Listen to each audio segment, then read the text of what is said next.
Puji nama Tuhan, Shalom. Shalom. Kembali lagi kita pada channel Dapur Roti Hidup. Dan pada malam hari ini, puji Tuhan, mari kita akan mendengar sebagian dari sabda firman Tuhan. Untuk itu mari kita berdoa, kita berdoa. Ya Tuhan, terima kasih banyak atas berkat dan penyertaan-Mu yang begitu sempurna dalam kehidupan kami. Tuhan, berkatilah kami, Tuhan, yang mau, yang rindu untuk mencari kebenaran firman-Mu, yang mau Tuhan mendengar sebagian dari sabda firman-Mu, yang mau mendengar Tuhan perkataan-perkataan-Mu. Tuhan, berkatilah kami Bapa, anak-anak-Mu Tuhan.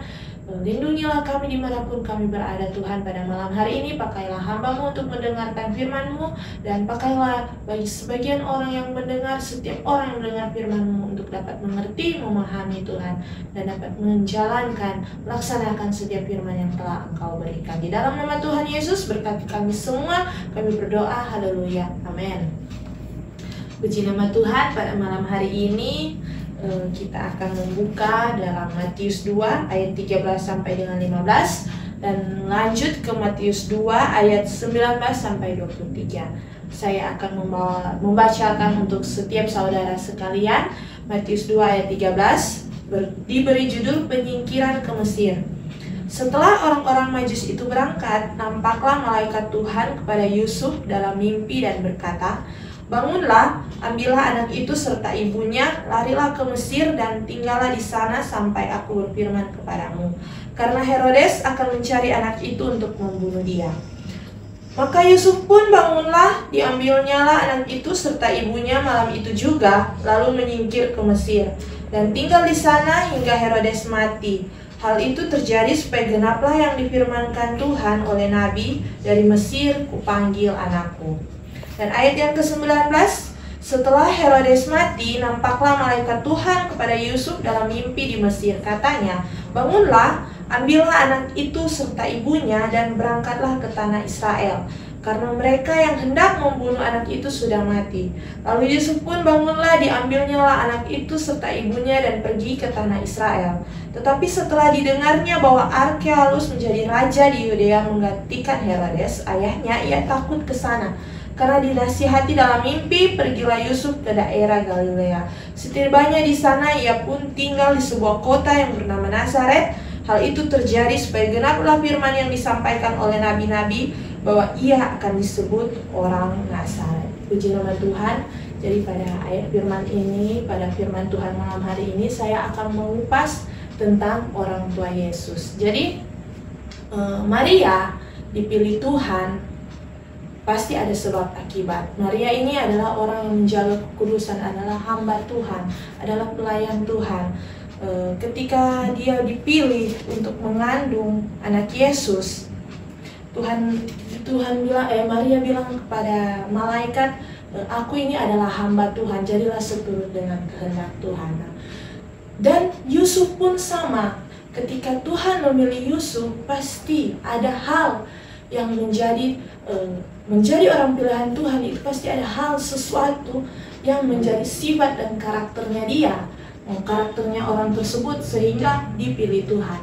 Nah, di sini kita melihat perannya seorang Yusuf, peran seorang orang tua dari Tuhan Yesus, Yusuf dan Maria. Pada saat Tuhan Yesus mau lahir, waktu itu diperintahkan ke Betlehem. Jadi pada saat Maria mengandung, Yusuf itu yang menjaga Maria dan Tuhan Yesus waktu saat masih dalam kandungan di Betlehem.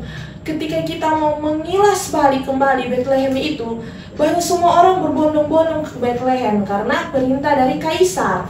Jadi tidak ada orang yang bisa dapat melanggar perintah itu karena akan mendata mereka, nama-nama mereka. Jadi di saat Maria hamil besar itu, Yusuf melindungi, membimbing Maria, membawa di Betlehem, berbondong-bondong dengan banyaknya orang, dan tidak dapat penginapan, tidak menemukan penginapan. Akhirnya apa? Karena waktu dan Maria harus melahirkan. Akhirnya Yesus lahir di tempat yang tidak seharusnya dilahirkan, yaitu di mana? Di kandang domba, di tempat yang seharusnya tidak dilahirkan. Tetapi Yusuf di sini harus bertanggung jawab atas keluarganya. Jadi bagaimana ini peran laki-laki di dalam keluarga itu sangat penting. Jadi kenapa Tuhan memilih Yusuf? Dan ketika saat Tuhan lahir, Tuhan Yesus lahir, di sini dibilang setelah orang-orang Majus itu berangkat. Jadi Tuhan Yesus ini masih merah-merah, masih sangat kecil, belum pantas untuk dibawa sendeng kemana-mana. Dan pada saat itu mungkin ketika perjalanan ke Mesir, kita melewati malam yang dingin, melewati panas yang terik, melewati ini, melewati itu. Dan Yusuf itu bukanlah seorang yang saudagar yang kaya, dia hanya adalah seorang tukang kayu. Tapi bagaimana dia membimbing keluarganya itu, perjuangannya itu, tanggung jawabnya itu yang kita perhitungkan. Dan itu tidak diceritakan di dalam Alkitab, tetapi bagaimana kita melihat perjuangan seorang ayah, seorang Yusuf yang melindungi keluarganya. Nah, dan bagaimana ketika itu saat mereka Tuhan Yesus baru lahir, masih dalam keadaan sangat kecil, merah-merah, masih kecil sekali, itu harus ke Mesir. Dan ketika Tuhan Yesus baru mau besar sedikit, baru mau mulai belajar berjalan lah mungkin atau apa, kita tidak tahu waktunya kapan. Tetapi dalam hal ini Tuhan Yesus masih dalam balita, bayi kecil, harus kembali lagi ke Israel. Dan bagaimana itu Yusuf juga harus membimbing keluarganya untuk kembali ke Israel. Dan itu bukanlah hal yang mudah, jalan yang mudah untuk ditempuh. Bayangkan kita pakai mobil saja, pakai kendaraan. Kita kan pada waktu itu belum ada kendaraan. Kita pakai mobil saja, mau bawa anak, mau pindah sana, pindah sini, itu kan sulit, saudara, toh. Apalagi itu jauh waktunya. Ini hanya pasti paling menunggang keledai, karena Yusuf bukan orang kaya yang bisa menyewa kereta atau apa. Dia hanya anak tukang kayu, pasti menunggang keledai, membawa ini, membawa itu. Ketika berpikir bagaimana perjuangan orang tuanya Tuhan Yesus ini, padahal kalau mau pikir Yusuf ini kan anak itu kan datang dari Roh Kudus. Jadi secara tidak langsung Yusuf bukan ayah biologisnya, tetapi Yusuf dengan sangat bertanggung jawab. Dengan tanggung jawab yang penuh, dia rasa itu DP anak tetap, walaupun bagaimanapun dia melindungi Tuhan Yesus. Sehingga Tuhan Yesus waktu masih kecil itu musuh sudah ingin dibunuh, sejak masih bayi itu sudah ingin dibunuh. Banyak sekali musuh-musuh yang ingin membunuh Yesus. Tapi dengan Yusuf, perlindungan Yusuf, dan juga tentunya Tuhan memperingatkan Yusuf, dan Yusuf menjadi tangan alatnya Tuhan untuk melindungi Yesus. Nah, jadi saudara-saudara, ketika Tuhan Yesus masih kecil, belum tahu apa-apa, Tuhan Yesus itu sudah dikelilingi oleh masalah, oleh problem, oleh ratap tangis. Di ayat 16 sampai 18 itu berkata, terdengarlah suara di Rama, tangis dan ratap yang amat sedih. Rahel menangisi anak-anaknya dan ia tidak mau dihibur, sebab mereka tidak ada lagi. Bagaimana perjuangannya Tuhan Yesus untuk lahir di dunia. Jadi bukan saja Tuhan Yesus untuk menyelamatkan manusia, Tuhan Yesus berjuang, tapi saat Tuhan Yesus lahir pun Tuhan Yesus berjuang dari kematian. Maka dari itu, saudara, bagaimana kita menghayati, bagaimana kita menghayati pentingnya Tuhan, bagaimana kita mau mengasihi Tuhan itu. Karena apa? Begitu besar kasih Tuhan akan kita.